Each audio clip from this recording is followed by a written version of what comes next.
No pa je prišel ta cajt.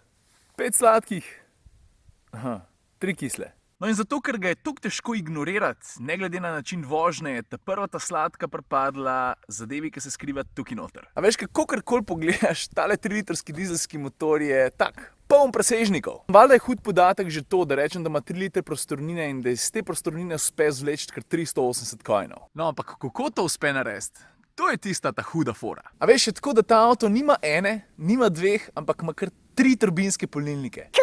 Ja, stari, kar 3. To se pravi 3 turbine in vsaka je odgovorna za svoje območje delovnih vrtljajev motorja. Prva se vklopi glih mal nad prostim tekom, pa gre pa lepo počasno naprej. Po mojem kakšen misel, da imam avto pokvarjen, ko imam takole habo odprto. In zdaj valjda ta prva logična posledica vsega skupaj je, da ves ta navor pa vsa to moč, ki jo ta motor prenese, pomeni, da avto sune konkretno. In najbolj hecen pri vsem skupaj je to, da podatek 5,2 od 0 do 100, no ja, saj kar zgovoren, ampak feeling, ki ti ga navor da, ki te stisne, usedeš, ne, ti se odpira usta pa učke, pa folk sam takole gleda, stari, kva pa je zdaj to? Kar se pa porabe tiče, jaz zdajle 4 dni nisem pazil čist nič, to se pravi vozim, koliko vozim, malo športno, malo počas, malo avtoceste, veliko makadamske vožnje pa tako naprej in potovalc zdajle pravi, da pokuram približno 10,4 na 100 km. Druga stvar, ki jo ta avto res obvlada, mislim, valjda vse BMW in oni to pač rasturajo, to moraš priznati, je pa kako se pele, ne. Okej, fiske ne zna golfat, ne. 2 tone pa še nekaj je še vedno 2 tone pa še nekaj, ampak vseeno, športnost, ki jo uspe sproducirati,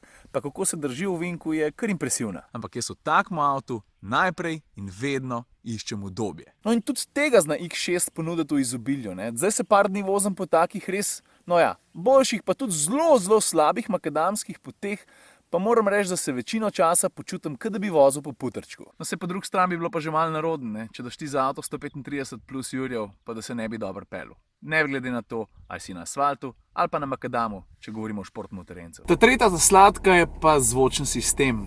Bang & Olufsen. Čiri bang bang. Jaz drugače ne poslušam ful na glas muske, ne. Ampak če se mi pa takale stvari iz armaturke dvigne, pol pa moram malo na glas dati.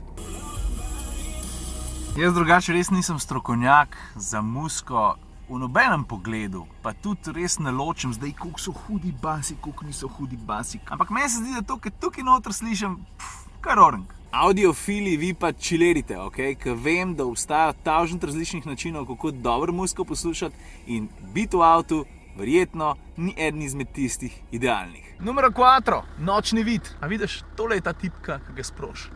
Vem, da stane 2,5 ur, ampak jaz vsem mislim, da lahko zelo pripomore k varnosti. In danes, ko sem se peljal s tem avtomobilom domov, je bil popoln primer tega, na kakšen način lahko pomaga. A veš, eni tekačici, ki mi je prečila pot, se je zdela fucking briljantna ideja, da gre ona pa danes teč brez odbojnih teles, pa oblečena vsa v črnem. In ona je stekla na uno zebro čez cesto, kada ni nič. Dobro, da sem jo videl že 100 oziroma 150 metrov, preden se je vse skupaj zgodil in sem bil na njo lahko pozoren. Pa zdaj to ne pride v poštev sam pri tekačih, ki ne vejo čisto točno, kva delajo, a ne.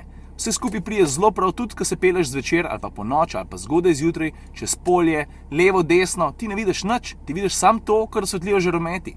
Pa vidiš tam srna, tukaj srna, tamle zajec.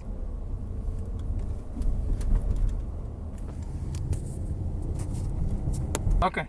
To je to, kar sem hotel reči. Ta peta ta sladka so pa digitalni merilniki. Vem, da jih dostikrat omenjam tudi pri drugih avtomobilih, ampak danes bom pa razložil, zakaj so mi pa tele še posebej všeč. Pač meni se fajn zdi, da če se znamka že odloči, da je avto oprem s tako digitalno instrumentno ploščo, da pol tudi izkoristi celoten potencial, ki ti ga ta tehnologija omogoča. Dober primer je recimo Volvo. Pri modelih XC90 pa S90, ki imata tudi lahko digitalno instrumentno ploščo, ampak je tako, ne glede na to, koliko ti prilagajaš, se spreminjajo samo taki čisto mečkeni detajli. Vidiš, jaz recimo ne razumem, zakaj se spreminjajo samo mečkeni detajli, če ti pa tehnologija res omogoča, da ko zamenjaš vozni program, da se vse spremeni. No in to se recimo zgodi pri X6. Le zdaj to. Vidiš, takole na primer zgleda, ki je vklopljen program Efficient Dynamics. To je tam, ko hočeš malo bolj varčevati. Takole zgleda, ki je vklopljen program Comfort. Tukaj imaš nekakšno digitalno izvedenko klasičnih BMW-jevih merilnikov. Ko pa prešaltaš na Sport ali pa na Sport Plus, ja pol se ti pa tole odpre.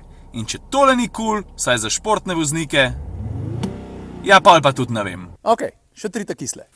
A veš, že ko sem se ta prvič od avta usedel, sem tako opazil temno-svetlo kombinacijo, oziroma kaj je to? Črna, bež, črna, bela, nekaj tazga. No, meni ni všeč. Jaz ne bi nikoli tega zbral. Ta druga, ta kisla, je pa povezana z izgledom. Pa moram reči, da mi ta oblika res ni neki huda. No. Če bi pri BMW-ju že moral izbrati kakšnega od terencev oziroma športnih terencev, bi bil to po mojem vseeno X5. Tudi zato, ker bi imel tukaj noter dosti več prostora. Ta tretja, ta kisla, mimo katere valjda ne morem, je pa cena. Zdaj po eni strani jaz razumem, ne? Pač so ljudje, ki si take avte lahko privoščijo, so pa ljudje, ki si jih ne morejo. Zanimivo je pogledati že sam na tale spisek dodatne opreme. Ne? Avto stane, mimogrede, 135.758 evrov. Piše, da je najdražje doplačilo, ki ga ta avto ima, stane 7.244 evrov, to je pa v bistvu first class upgrade paket. Ta drugi, ta najdražji paket, ki ga ima, pa stane 5.463 evrov, to je pa paket inovacij. Dolga zgodba na kratko, to pomeni, da je ta avto zaradi tega paketa dosti pametnejši. No, pa varnejši tudi. Kaj še? Nič. Jaz mislim, da je to. Zdaj pa počas grem. Mislim, grem hitro. Sam zdaj.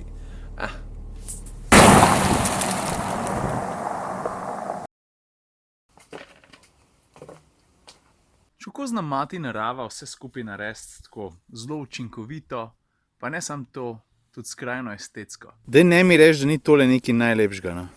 A sem sam jaz tak, ali če vidim toliko lepih kuglic na kupu, se mi to zdi fantastično lušten.